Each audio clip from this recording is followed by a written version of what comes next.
I'm just noticing as I'm going to press the record button now, by the way. Your boy Troy is online at about, I want to say 3 or 4 a.m. US time right now. The boy is absolutely grinding. He's putting in a shift trying to get out of them LCQs.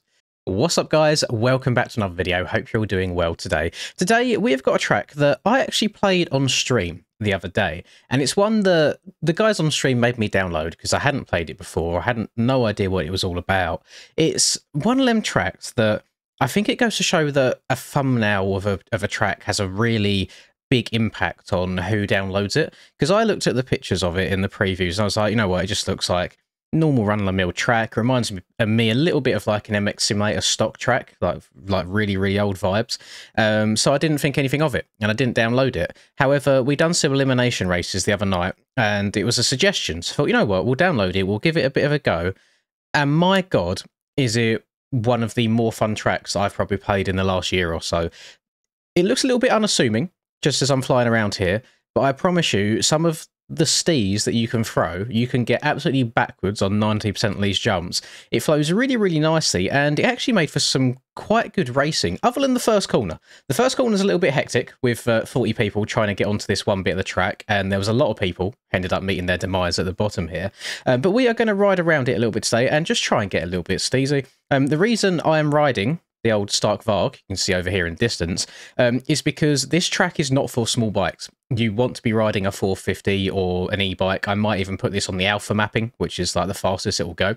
250s and below, I generally think you'll struggle to get over some of these big boy jumps. They are absolutely huge. So yeah, without further ado, let's get into it. For all of you passionate gamers, you can now get 20% off all G Fuel products worldwide by using code LINS at checkout. And for any of you motorheads looking for some new drip or apparel, use code MXPR_LINS15 fxrracing.eu to get 15% off. All links and codes are in the description down below. Enjoy the video and drop a cheeky little like and subscribe. I think I'll keep it on open mapping for now. So how it works on this is I think there's like eco, like power, blah blah blah, and then the two fastest ones. Open is second to fastest, and then alpha is the very fastest. The issue being, for whatever reason, I've noticed this track seems to feel a little bit on the slippery side. I'm unsure what soil type it is. Part of me wants to believe that it's just normal soft soil, but it does feel a little bit slippery from time to time, and this bike has just an absolutely disgusting amount of acceleration, like it's unreal.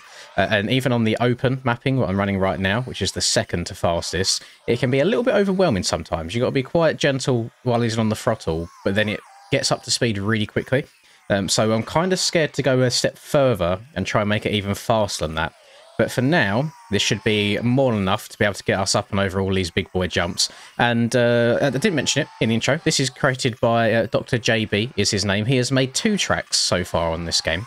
This is the second one. His first one is it's like an early 2000s version of Broom Tioga, which if you go onto MXV Mods and you have a look, the difference between that track and this is night and day. Not only in terms of the height map, but the visual aspect of it as well. This one is such a huge just improvement, and that's in just a small 3-month time period. So massive shout out to him. There's also this big jump here that if you can get enough speed, you can get all the way up and over. Cased it a little bit there, but the track is super fun. I like this whole section that I'm going through now. It lets me kind of feel like I can channel my inner Eli and see how much of it I can manual, rather than kind of bouncing and jumping my way through. I'm not sure if anyone else has noticed this at all. I don't know if it applies to all of the electric bikes, to be fair. I haven't tried the Alta since Beta 18 dropped, essentially. It's been a very long time. But on the Varg, I'm not sure if it's the weight of it or how the gyroscopic effect works, or just, you know, the inertia, all these big scientific words that I don't know. For some reason, it whips a lot different than any other bike. So Oppos actually feel really nice for me. It feels like you can manhandle the bike quite a lot in the air.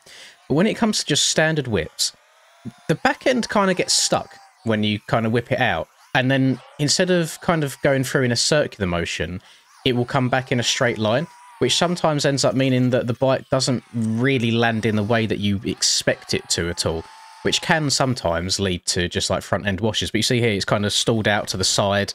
And how to explain it is, front end of the bike, back end of the bike, as you whip, the back end kind of follows through in a circular motion that's round. But on this, I feel like you whip out and then it comes back. It doesn't follow itself through and come back round.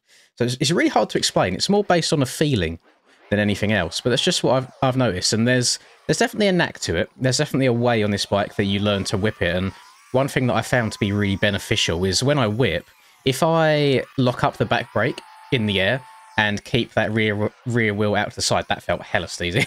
Keep that rear wheel out to the side and then try and bring it back at the last second, that seems to make the bike land how I expect it to land. So just a little tip there, I guess. Are we going to get up and over this time? Stretch that bad boy out? No, I'm not. For whatever reason, I tried that. The first time I tried hitting that big jump there during the elims, I hit it perfect. Absolutely greased it. And I'm not sure what I've done since, but every other time I've not managed to quite make it all the way up and over. There's some big boy jumps. You know, that tabletop's absolutely huge. You can overjump it 100%. If you go into it without shutting off at all, you're probably going to be in for a little bit of pain and suffering. I can't lie to you. Jumps like this is quite nice. You can go inside or outside and still get up and over it. The only thing that I'd leave right now in terms of constructive criticism for this to make it a little bit better, if Dr. JB is watching this and wants to make any more tracks in the future, is the inside ruts. They don't seem too viable right now. They're there, but they don't really hold you at all. So, Jesus Christ. So a lot of the time, it ends up being very outside line dominant, even on the big bikes. So if you wanted to maybe open up some more line choices for people to maybe make some passes on each other, try and build them inside ruts up just a little bit more than they are right now. There you go, see the bike's kind of stalled out sideways again, because they're there, but they're like suggestions, you know? And I don't think this is the kind of track where you're going to have the erode high enough or spend enough laps on erode to build up a rut from the in-game deformation itself. You see a cheeky little line there where you can kind of low line the right side but still make it all the way over the jump. So there's some nice options. One thing that I've not done yet, which let me do right now, is let me try and go around the outside here. I'm guessing you just step onto the table. No, I think you just go double table. I was wondering if you could step all the way onto the table there, but I don't think you're going to get enough oomph for it. But you can see the rear end still gets a little bit lively here on this Varg. And this will bring me on to a little bit of an e-bike topic here. How do you guys feel about the Vargs currently and them racing against, you know, normal bikes, we're going to call them, combustion engine bikes? How do you feel about it? Because I don't keep up to date too much with like UK arena cross and things like that. But I've seen a few vlogs recently by like Tommy Searle, etc. And it's like the riders just don't know when the Vargs are just all of a sudden about to yeet up their inside. And I know Tommy's injured at the moment because of it, which kind of sucks. But it's definitely an interesting area of conversation. Do you think they should just have their own class entirely? And then you can just hear like the sound of like chains slapping and the sound of the tyres on the dirt. It's got to be a weird concept. I would love to ride one just as a one-off. I don't think I could ever own one as my main bike. It would have to be if I just got lucky and won the lottery, for example, and I'd have one as like the second bike to mess around on now and then. But I think I'd miss the sounds of my bike too much. I genuinely would.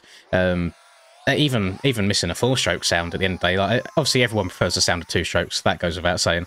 But even if it came down to it, and I had to choose between four-stroke or e-bike, it would be four-stroke. Which I don't know how long that's going to be viable for.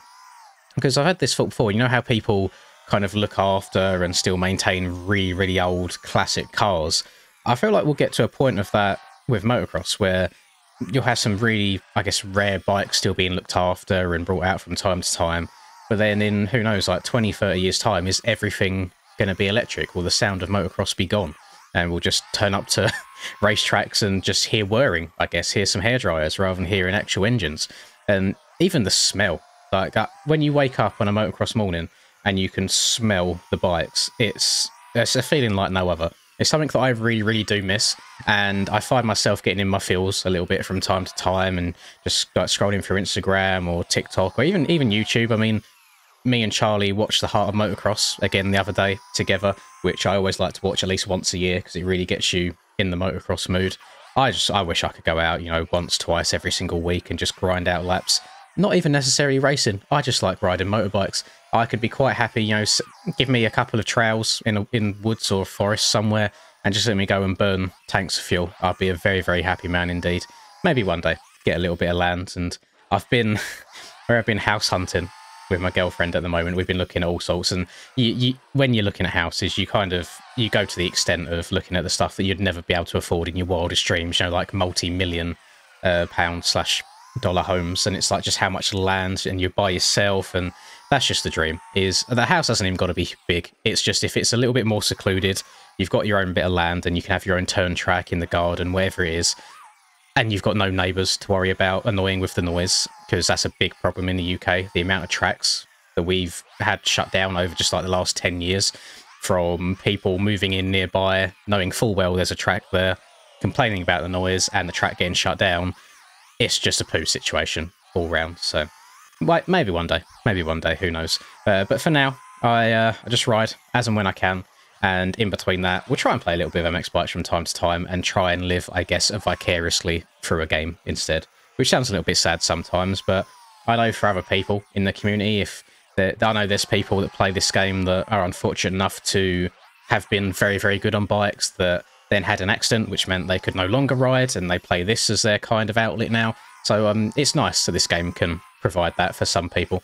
But I just want to get back out on my bike this year, man. I don't think I've got that many good years left in me. I really, really don't. So to make this year and maybe the next 2 years as good as they can be will be a massive thing for me. So fingers crossed on that.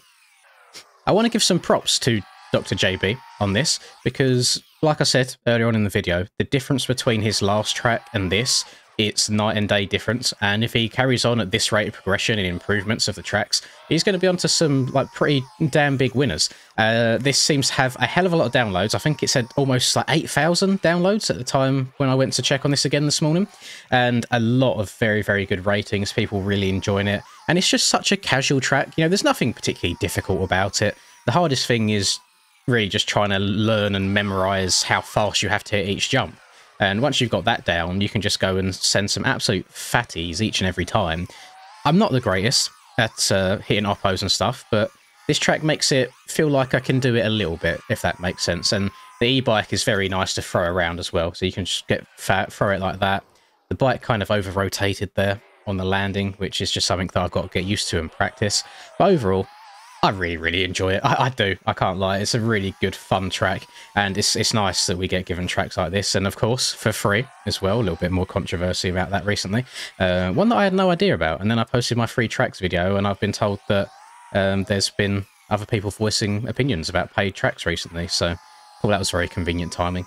But I'm always going to be of the opinion that people that are really, really good and really talented at creating tracks deserve compensation for it. And I'm well aware that other people's opinions exist. They are all entitled to those opinions, and that's just my opinion as a consumer and someone who really enjoys this game. It's probably a bit different for me because the game is my job as well at the same time now, so I look to get as much out of it as I possibly can. And I'm well aware that a lot of the people that play this are slightly younger. You know, maybe they've got to ask parents for money to get tracks, etc. So I fully accept that people's circumstances are different. But I just feel like you should play the game how you want to play it. You know, don't hate on what everyone else wants to do. And there's nothing that forces you to buy tracks at the end of the day. The only time that I can see the argument for that is if you want to, I guess, compete in like the aerial races. But then if you weren't paying for tracks, you'd have to pay for racing instead. So it kind of puts you in exactly the same position, spending the same amount of money. But that's just my thoughts on that. Let people be, I say. So I think that's going to wrap it up for me. I want to show off this track for you in case you're one of the rare people that hasn't had the luxury of playing this track yet. My bike has got hella dirty throughout this, but you can get incredibly backwards / upside down / sideways, whichever way you want to do it around this track. He's done an incredible job, and I hope to see some more fun tracks like this from him. So well done, Dr. JB, and thank you all of you very much for watching this video. I hope you did enjoy it. If you could drop a little like if you did, and subscribe to the channel if you are new, it would be much appreciated. And I hope you have a lovely rest of the day, whatever you're up to. Catch you guys next time. Peace. I'm working hard, I'm sacrificing my life, I'm sacrificing my mind, I'm sacrificing my sanity, but most importantly, I'm sacrificing my time. Boy, I feel fine, I feel like I am a king. Honestly, I can't complain, even with faith that's the size of a grain of some salt, I will still move a mountain and do what I want. I got salt.